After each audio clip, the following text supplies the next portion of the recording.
درود و عرض ادب خدمت دوستان عزیز، امیدوارم حالتون خوب باشه. به لایف ترید هاب خیلی خوش اومدین. امروز 12 آگوست 2026 هست، روز چهارشنبه. امروز اخبار مهم CPI رو داشتیم که منتشر شده و طبق پیش بینی ها هم منتشر شده. بریم بازار رو نگاه بکنیم، اخبار رو بررسی بکنیم و ببینیم که مارکت چجوری حرکت کرده و ما امروز چجوری میتونیم که کارمون رو انجام بدیم. فعلا تا اینجای کار ما 2 تا ضرر توی 2 روز گذشته داشتیم، یعنی دوشنبه سه شنبه هر کدوم یک ضرر رو ما خوردیم. بریم ببینیم که امروز چه کار میتونیم بکنیم و چجوری میتونیم که کارمون رو انجام بدیم. با من همراه باشید.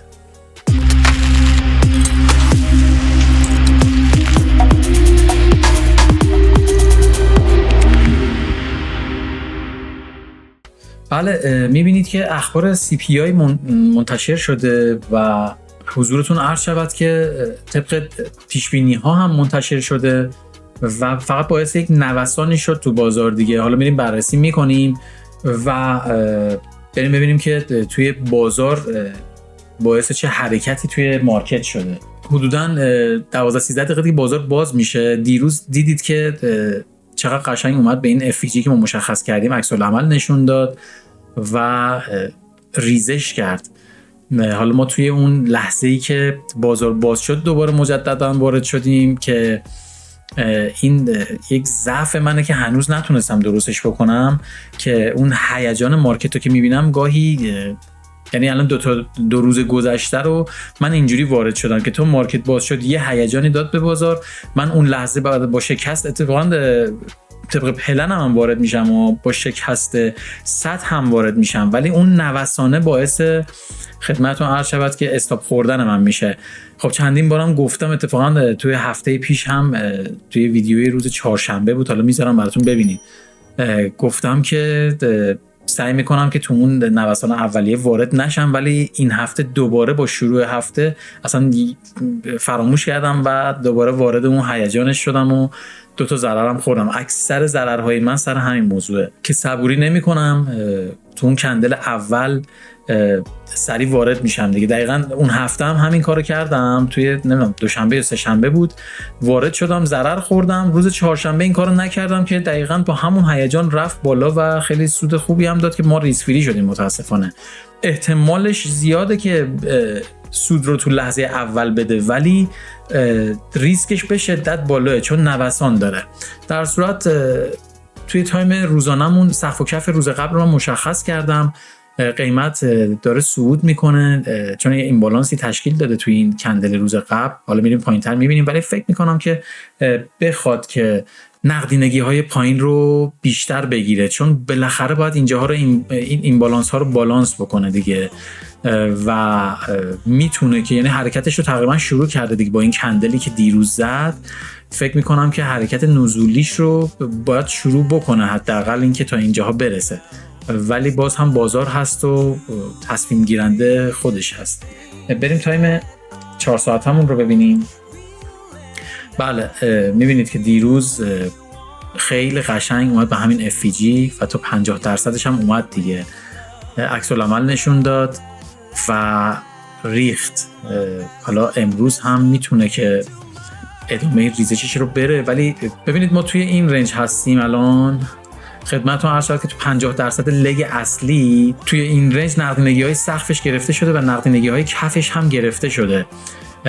الان یک عمق رنجی به ما داد، یه چی تو این مایه ها. الان توی این رنج هستیم که تو دل 50% لگ اصلیمون هست. باید ببینیم که حالا بازار چجوری میخواد حرکت بکنه دیگه. توی 4 ساعتمون ما الان نقطه مهممون یکی سقف هست، یکی کف. فعلا یه دونه ایمبالانس اینجا ایجاد کرده که هنوز تا با این کندل، یعنی تا این کندل بسته نشه معلوم نیست که اینجا FVG هست یا نه. ممکنه که تو همین کندل بیاد اینجا رو بپوشونه. در صورت نزدیکترین جای مهمی که داریم، چون این FVG اینجا مصرف شده، این FVG هست که هنوز مصرف نشده. من فکر میکنم که یه بالایی بزنه و بعد بخواد بیاد پایین، ولی بازم باید ببینیم که چجوری بازار حرکت میکنه. نقاط مهممون تو 4 ساعته مشخصه. بریم تایم 1 ساعتمون رو ببینیم. بله، تایم 1 ساعتمون با این شادوی کوچیکی که زده لگ اصلی ما رو شکوند و لگ تغییر میکنه دیگه. من اینو درستش میکنم و لگ جدید رو که سقفش میشه خود همینجا و کفش هم میشه خود این الان لگ جدید من هست. بله توی نزدیک 50%ش هستیم و میتونه که به 50% که عدد روند بله 54,000 هم هست عکس العمل نشون بده. خیلی مهمه این 50%ش میتونه یه حمله ریزی بکنه به اینجا و ادامه حرکتش به سمت پایین رو داشته باشیم و به این نقدینگی های این پایین برسیم. تو تایم 1 ساعتمون هم مشخص کردیم سقف و کف لگ مهممون و 50%ش رو میتونه مهم باشه. ببینیم آیا بهش میرسه یا نه اصلا کلا همینجا یهو میبینید میریزه. نقدینگی های کف هم درست کرده. تو تایم 15 دقیقه ما مشخص کردیم سقف روز، این هم کف روز و نقدینگی هایی رو ایجاد کرده. اینجا یه افیجی خیلی کوچیک داریم اینجا به این اوردر بلاک رسیده و میتونه که یه حمله‌ای به بالا بکنه. یه همه چی همپوشانی داره دیگه تو این 54,000 دیگه. اگر بشکنتش خیلی حرکت بزرگی کرده و اگه تثبیت بده بالاش حرکت بزرگی کرده که میتونه پس نوید اینو بده که احتمال صعودش بیشتر بشه. البته خدمتتون عرض کنم که اینجا ما یه ایمبالانس افیجی داریم، یه افیجی اینجا داریم که افیجی نزولی هست، میتونه تا اینجا برسه حتی بعد نزول کنه اصلا. چون خدمت شما عرض شود که باید بالانس بکنه دیگه، ولی خب یه مقدار فاصلهش زیاده و اعداد روند مابینش هست، میتونه بهش نرسه و تا قبلش به همون اعداد روند عکس العمل نشون بده. در هر صورت این اخبار که منتشر شد این کندل رو زد که میبینید که نقدینگی پایین و بالا رو جمع کرد. حالا تو 5 دقیقه بهتر مشخصه. یک کندل پین بار طوری درست کرد و باید ببینیم که حالا چطور میخواد حرکت بکنه. حدوداً 5 دقیقه دیگه بازار باز میشه. یه نشونه های از نزول داره میده ولی خب تو نوسان میتونه که به نقطه مهم برسه. توی 5 دقیقه‌مون هم نقاط رو مشخص کردم. ببینید سناریوهایی که من دارم نکنید. الان اینجا این سقف و کف همین کندلی که با اخبار زد که خودش یک لگ رو تشکیل داد و سقف و کف مهم من رو مشخص کرد یه جورایی. من سناریوهایی که دارم اینه که به 54,000 برسه، نقدینگی رو برداره و بعد بریزه. میتونه هم بیاد پایین دوباره اینجا برسه، بعد بیاد بالا، بعد بریزه. نوسان میتونه بکنه دیگه، یا میتونه کلا اصلا اینجا بشکنه بره بالا به این افیجی ها و نقدینگی ها برسه، برداره بعد بیاد پایین. ولی فعلا داره کندل های نزولی میزنه و داره نشونه های نزول رو میده، ولی خب بیس کار نزولی هست دیگه توی بازار. باید ببینیم که آیا حرکتش رو انجام میده. من منتظر میمونم توی کندل اول ببینم نشونه دقیق به هم بده، وارد میشم دیگه. اونجوری عجله‌ای سعی میکنم وارد نشم چون همش دارم ضربه میخورم بابت این قضیه. حدوداً 3 دقیقه دیگه بازار باز میشه.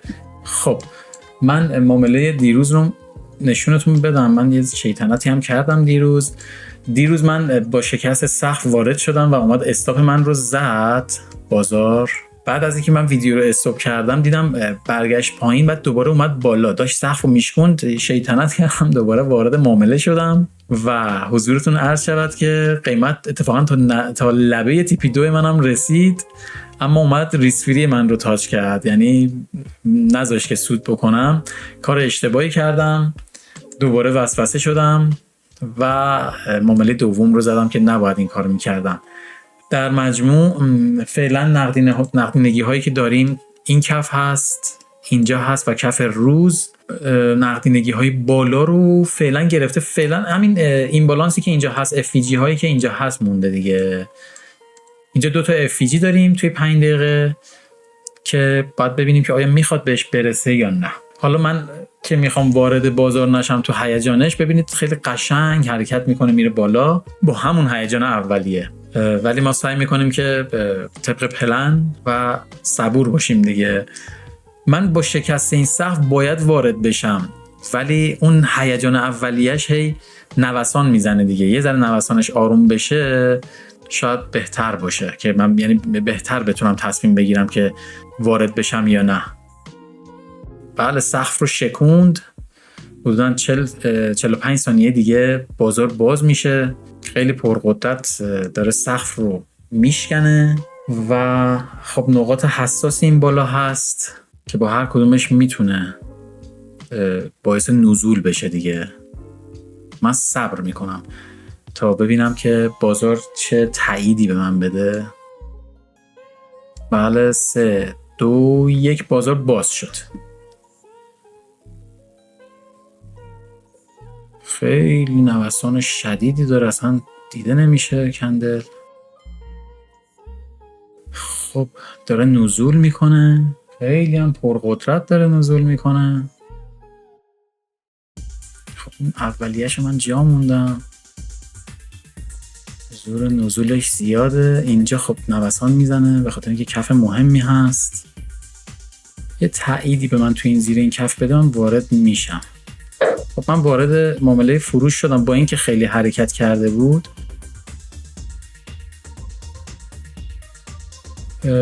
خب چون بیس کار نزولی هست به تقریبا هم به عدد 54,000 نرسید البته، ولی خب دیگه باید رسیده حسابش کرد دیگه.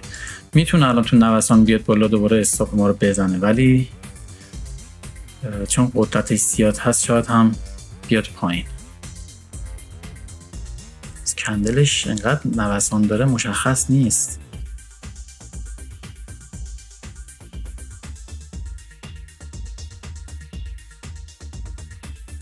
بله استاپ ما احتمالاً الان دیگه میخوره. بله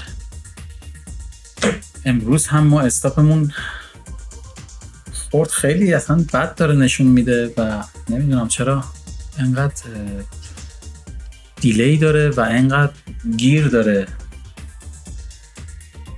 من میتونستم همون اول کار وارد بشم، حالا انتخابم این بود دیگه که یه مقدار صبر بکنم، ولی در هر صورت معامله ما استاپ خورد و این هم از معامله امروز من. فعلا توی این هفته 3 تا ضرر ما خوردیم. بله دیدید که معامله امروزمون هم ضرر شد متاسفانه. خب من خواستم یه جور تاییدیه بگیرم، ولی خب چون زیاد حرکت کرده بود احتمالش بود که برگرده. یه ذره تو تصمیم گیری هم دچار مشکل شدم جدیدن. باید یه مقدار کار بکنم. فکر میکنم که شاید ذهنم درگیره، نمیدونم، ولی در صورت خیلی دیلی هم داره، خیلی فشار خرید و فروش نمیدونم زیاده، خیلی دیلی داره چارت و دیدید که به چه شکل بود، یعنی حرکت میکرد. ما لحظه حرکت بازار رو نداشتیم متاسفانه. در صورت این هم از معامله امروز من که متاسفانه ضرر شد. تا الان 3 تا ضرر تو این هفته داشتیم، دوشنبه، سه شنبه و امروز چهارشنبه. تا ببینیم که فردا پس فردا چه اتفاقی میفته. خیلی ممنون که همراه هم بودین. لطفاً لایک، سابسکرایب و اون زنگوله رو هم بزنید که من محتوای تولید میکنم بهتون اطلاع داده بشه.